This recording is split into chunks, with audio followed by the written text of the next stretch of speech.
আজি আন্তৰ্জাতিক দিব্যাংগ দিৱস এই কাৰ্যসূচীত অংশগ্ৰহণ মন্ত্ৰী পীযুষ হাজৰিকাৰ ভাৰত চৰকাৰৰ সামাজিক ন্যায় আৰু সবলীকৰণ মন্ত্ৰালয়ৰ অধীনত অনুষ্ঠিত হয় কাৰ্যসূচী এই অনুষ্ঠানত বহু কেইগৰাকী দিব্যাংগ ব্যক্তিক প্ৰয়োজনীয় সামগ্ৰী প্ৰদান কৰে মন্ত্ৰী পীযুষ হাজৰিকাই সমাজৰ দিব্যাংগ ব্যক্তিসকলৰ উন্নয়ন আৰু সকলো ক্ষেত্ৰতে সম অংশগ্ৰহণৰ বাবে সজাগতা আনিবলৈ চেষ্টা কৰা হৈছে এই অনুষ্ঠানৰ জৰিয়তে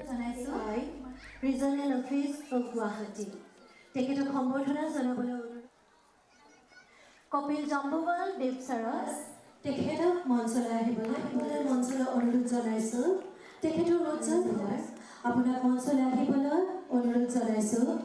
দিব্যাংগসকল আমাৰ অতিকৈ গুৰুত্বপূৰ্ণ অংশ আমি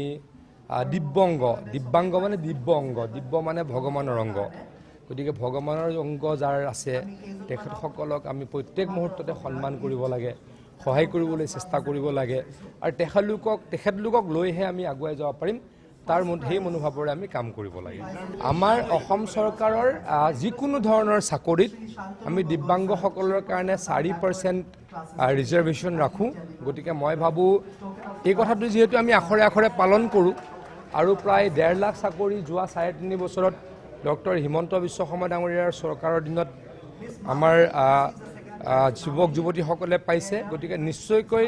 5,500 পৰা 6,000 আমাৰ দিব্যাংগ ব্যক্তিয়েও এইখিনি সময়ত চাকৰি